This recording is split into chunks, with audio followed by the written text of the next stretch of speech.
प्रयोग में आई हुई ईवीएम्स है जो बूथ पर मतलब प्रयोग में आई हैं, उनको हम सब बाजार समिति में उन सब ईवीएम्स को एकत्रित किया जाएगा। जो भी अनयूज्ड ईवीएम्स है जो हमारे सेक्टर पदाधिकारियों के पास और प्रखंड विकास पदाधिकारी जो के पास रह गई होगी, अनयूज्ड ईवीएम जो मतदान के क्रम में प्रयोग नहीं हो पाई, उसको हम लोग ओल्ड ईवीएम वेयर हाउस जो बक्सर प्रखंड परिसर में अवस्थित है, वहाँ पर उनको एकत्रित करने का निर्देश दिया गया है और वहाँ पर वो एकत्रित की जाएंगी।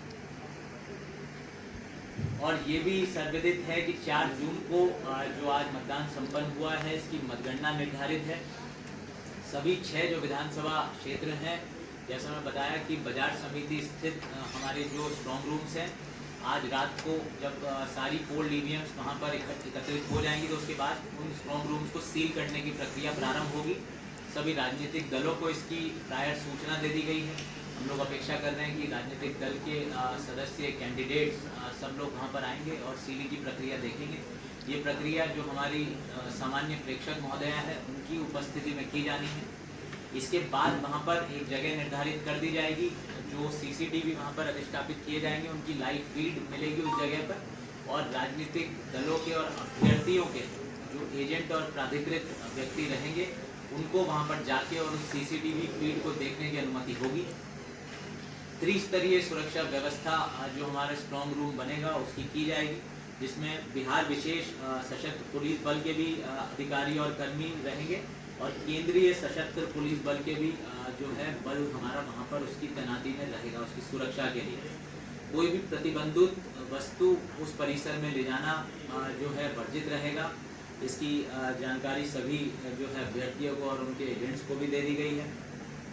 मतगणना की यदि मैं बात करूं तो मतगणना का कार्य 4 जून को संपन्न कराया जाएगा। इसमें किसी भी प्रकार का इलेक्ट्रॉनिक उपकरण वर्जित रहेगा। मीडिया के बंधुओं के लिए विशेष जानकारी हम लोग दे दें कि एक जो है मीडिया रूम वहां पर हम लोग अलग से आप लोगों के लिए बनाएंगे और आप लोगों को जो प्राधिकृत पास है वो हम लोग निर्गत करेंगे। जिस मीडिया कर्मी को प्राधिकृत पास निर्गत किया जाएगा, सिर्फ उन्हीं लोगों को उस परिसर में आने की अनुमति होगी। तो मेरा आप लोगों से अनुरोध है कि आप लोग कल से परसों तक में जो हमारा डीपीआर कार्यालय है वहाँ से अपने अपने पास आप लोग ले लें।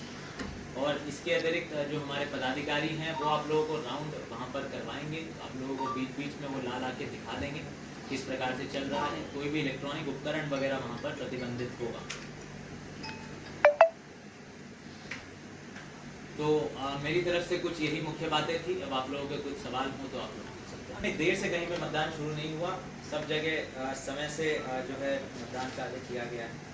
कोई रिपोर्ट है, ईवीएम वाला रिपोर्ट है हमारे पास। तो इसमें से मॉक पोल के दौरान जो है 6 BU, 6 CU और 21 वीवीपैट बदलने की आवश्यकता पड़ी मॉक पोल के दौरान। जी सर, हाँ, सवाल ये 6 बजे के बाद जब मतदान प्रारंभ हुआ उसके बाद से मतलब 3 बजे तक का आंकड़ा है जो अभी वर्तमान है, वो भी थोड़ा सा बढ़ सकता है। 4 BU, 4 CU और 16 वीवीपैट बदलने की आवश्यकता एक्चुअल मतदान के दौरान बदलने की पड़ी। 4 BU, 4 CU और 16 वीवीपैट।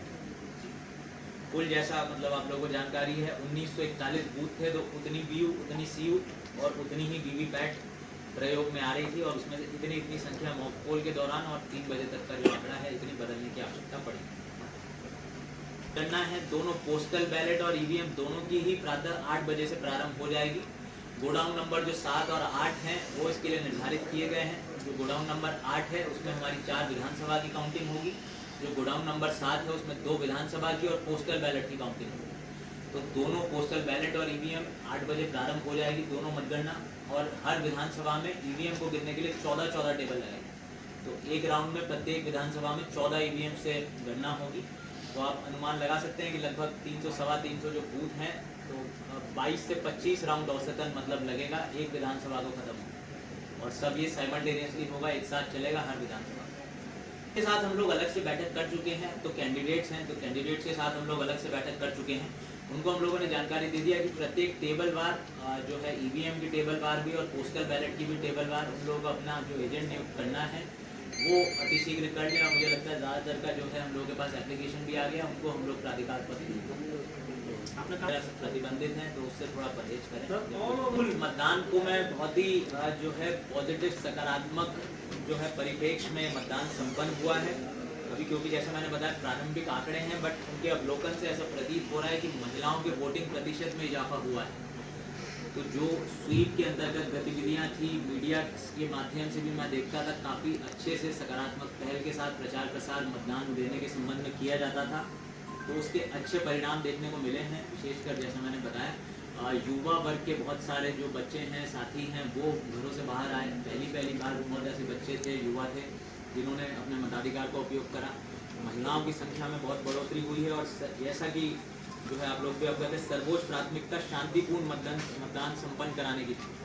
बहुत अच्छी बात है कि किसी भी मतदान केंद्र से हम लोग को कोई भी जो है अप्रिय घटना की सूचना नहीं मिली। शांतिपूर्ण वातावरण में पूरा मतदान संपन्न हुआ। 151 के तहत 76 लोगों को जब उन्होंने मतदान का अपना प्रयोग कर लिया, मताधिकार था, उसके बाद हम लोगों ने थाने में बिठाया उनको और 6 बजे का छोड़ा जाता। हम लोगों ने ऐसे लोगों को चिन्हित किया जो गड़बड़ी फैला सकते थे, पोटेंशियल रिसर्च मेंबर्स हो सकते थे, जैसे कि हमारा खाना बदर था या डॉग अरेस्ट थे या फिर जिनके विरुद्ध आपराधिक केसेस थे। वैसे कुछ लोगों को चिन्हित करके 76 लोगों को हम लोगों ने थाने में बिठाया था जब उन्होंने वोट कास्ट कर दिया। किन थानों से कितने लोग हैं सर? ये किन थानों से कितने लोग? थानों का डिटेल्स आपको बाद में देंगे। ये आनंद मिश्रा के उनके बूथ पर हुई थी पिटाई क्या था? ऐसा कोई मामला नहीं है। उनके बूथ पर उनको तो लोगों ने मारा है। हाँ, एक शिकायत आई है जो एक इंडिपेंडेंट कैंडिडेट थे आनंद मिश्रा, उनके साथ कुछ लोगों के द्वारा गलत शब्दों का इस्तेमाल किया गया है। उनके द्वारा एक आवेदन दिया गया है जिस पे हम लोग विधि सम्मत कार्रवाई कर रहे हैं। शिकायत उन्होंने दिया है, अभी हम अमेरिका से अगेंस्ट नहीं है।